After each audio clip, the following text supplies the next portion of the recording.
என்றும் ஆனந்தம் என் இயேசு தருகிறார். துதிப்பேன் துதிப்பேன் துதித்து கொண்டே இருப்பேன்.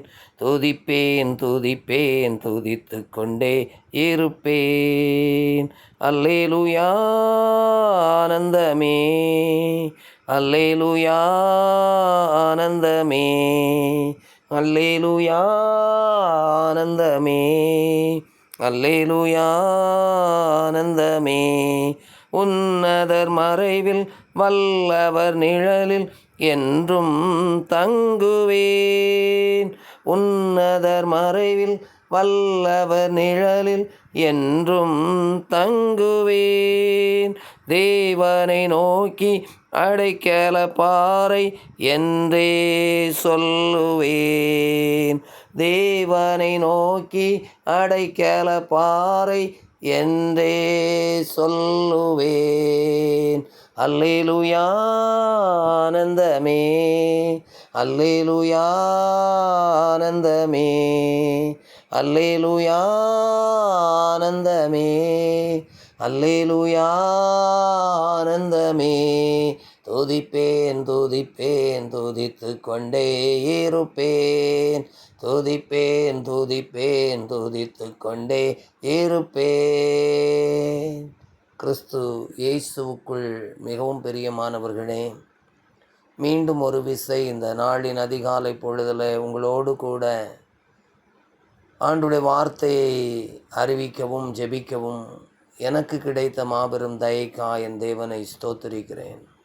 அவர் கிருபை என்றும் மாறாத கிருபை. பிதாவாகிய தேவனாலும் குமாரனாகிய இயேசு கிறிஸ்துவினாலும் தூயாவியானவராலும் உங்கள் யாவருக்கும் சமாதானமும் கிருபையும் உண்டாவதாக.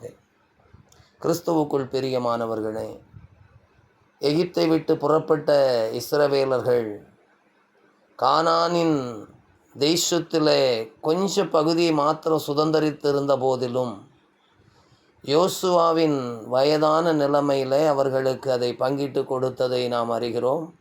இப்படி பங்கிட்டு கொடுக்கும்போது யோர்தானுக்கு அப்புறத்தில் மோசே ரூபன், காத், மனாசே பாதி கோத்திரத்திற்கு பங்கிட்டு கொடுத்திருந்தார். அதன் பின்பு அவர்கள் மோசே வயது சென்றவனானபடியினால் அவர்கள் தலைவர்களை வரவழைத்து அவர்களோடு சொல்லுகின்ற சில காரியங்களையும் நாம் எழுந்து புறப்பட்டு வந்த தேவனை பின்பற்ற வந்த விசுவாசிக்க வந்த நமக்கு எச்சரிக்கையான ஒரு சில செய்திகள் அங்கே நமக்கு கொடுக்கப்பட்டிருக்கின்றது. சில எச்சரிப்புகள் நம்முடைய வாழ்க்கையிலும் தேவையாக இருக்கிறது. அதில் முதலாவது காரியம், அந்த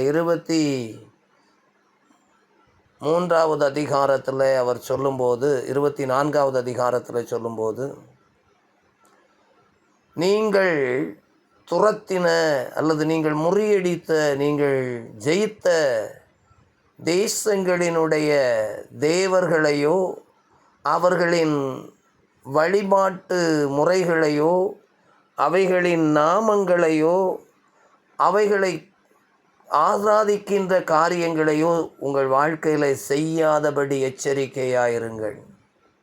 எனக்கு அன்பான தேவனுடைய பிள்ளைகளே, கிறிஸ்தவர்கள் என்று, கிறிஸ்துவின் இரத்தத்தினால் மீட்கப்பட்டவர்கள் என்று, உடைய வசனத்தினால் உயிர்ப்பிக்கப்பட்டவர்கள் என்று சொல்லிக்கொள்கிற நம்முடைய வாழ்க்கையில் இன்றைக்கு எத்தனை மாற்று கலாச்சாரம் உடையவர்களுடைய பழக்க வழக்கங்களை நாம் பின்பற்றுகிறோம். நம்மில் அநேகருடைய வீடுகளிலே இன்றைக்கு விக்கிரகங்கள் இருக்கிறது. ஆண்டவர் இஸ்ரவேல் ஜனங்களுக்கு சொல்லும் பொழுது, என்னை அன்றி வேறே தேவர்கள் உனக்கு உண்டாயிருக்க கூடாது என்று சொன்னார். என்னை தவிர என்று சொன்னார். இன்றைக்கு நம்முடைய வீட்டில் ஆண்டவரை தவிர எத்தனை காரியங்கள் தெய்வங்களைப் போல, தேவனைப் போல ஃபோட்டோ மூலமாக, விக்கிரகங்கள் மூலமாக அல்லது பொருட்கள் மூலமாக நமக்கு விக்கிரகங்களாக நாம் வைத்திருக்கின்றோம். எனக்கு அன்பான தேவனுடைய பிள்ளைகளை, சற்று நம்மை நிதானித்து அறிய தேவன் விரும்புகிறார்.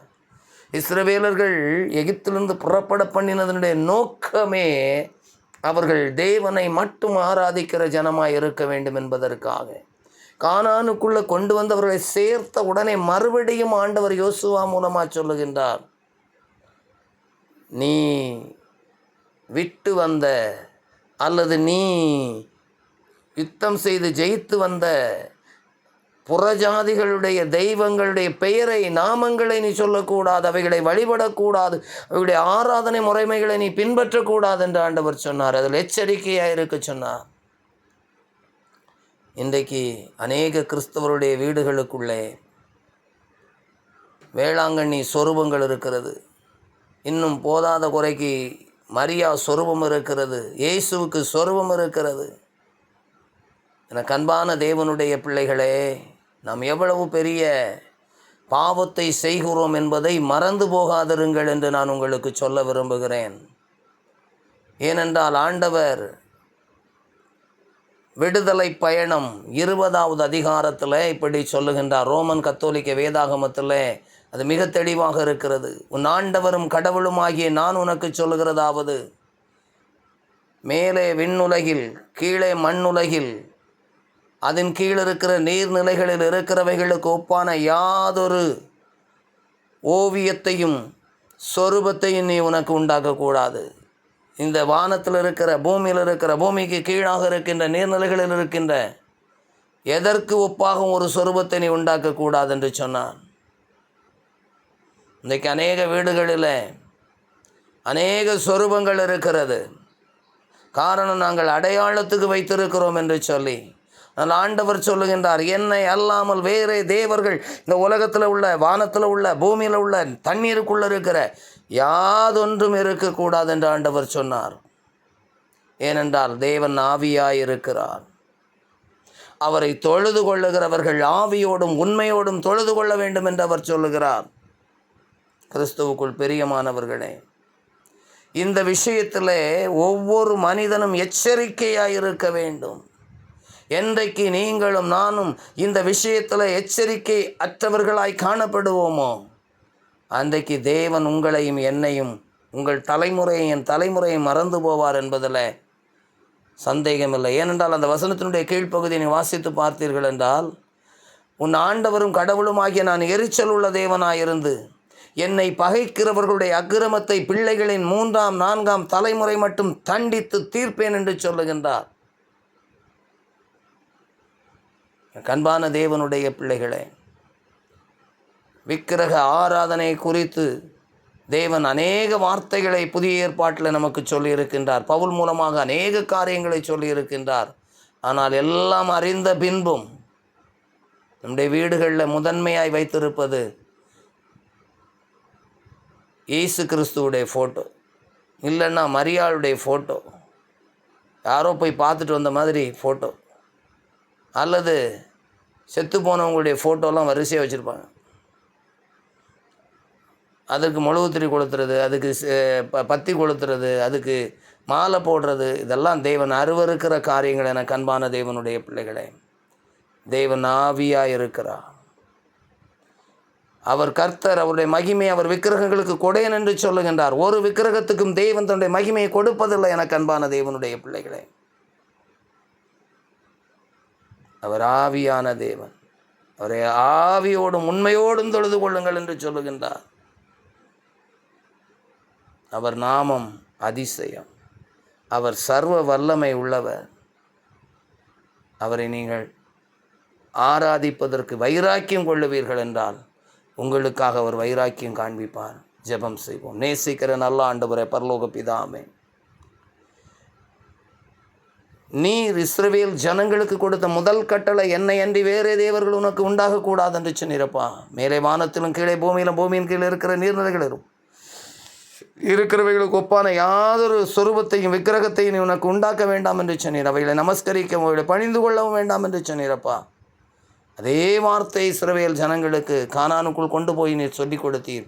ஆனால் அவர்கள் அதை பின்பற்ற எச்சரிக்கையாக இருக்க வேண்டும் என்று சொன்னீரே. அது முதலாவது எச்சரிக்கை. நாங்களும் எச்சரிக்கையாக இருந்து எங்கள் நாட்களில் எங்கள் தலைமுறையின் மேலே சாபங்கள் வராதபடி 1000 தலைமுறைக்கு நாங்கள் இரக்கம் பெறுகிறவர்களாக காணப்படுவதற்கு எங்களை தாழ்த்தி உடைய கரத்தில் ஒப்பு கொடுத்து ஜெபிக்கிறோம்.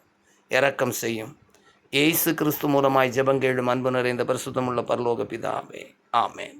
மெய்யாகவே கர்த்தர் நம்முடைய ஜெபத்தை கேட்டார், ஜெபத்தின் சத்தத்துக்கு செவி கொடுத்தார். நம்முடைய ஜெபத்தை தள்ளாமலும் நம்முடைய கிருபையை நம்மை விட்டு விலக்காமலும் இருக்கிற தேவனுக்கு ஸ்தோத்திரம் உண்டாவதாக. என் ஆத்துமாவே கர்த்தரை ஸ்தோத்திரி, என் முழு உள்ளமையுடைய பரிசுத்த நாமத்தை ஸ்தோத்திரி. என் ஆத்துமாவே கர்த்தரை ஸ்தோத்திரி, கர்த்தர் செய்த சகல உபகாரங்களை மறவாதே. ஆமேன். கிறிஸ்துவுக்குள் பிரியமானவர்களே, இந்த வார்த்தைகள் நிச்சயமாய் உங்களுக்கு ஒரு எச்சரிப்பையும் ஒரு ஆசீர்வாதத்தையும் கொண்டு வரும் என்று நம்புகிறேன். தயவாய் இதை அங்கீகரித்துக் கொள்ளுங்கள், மற்றவர்களுக்கும் அறியப்படுத்துங்கள். கர்த்தர் உங்களை ஆசீர்வதிப்பாராக. God bless you.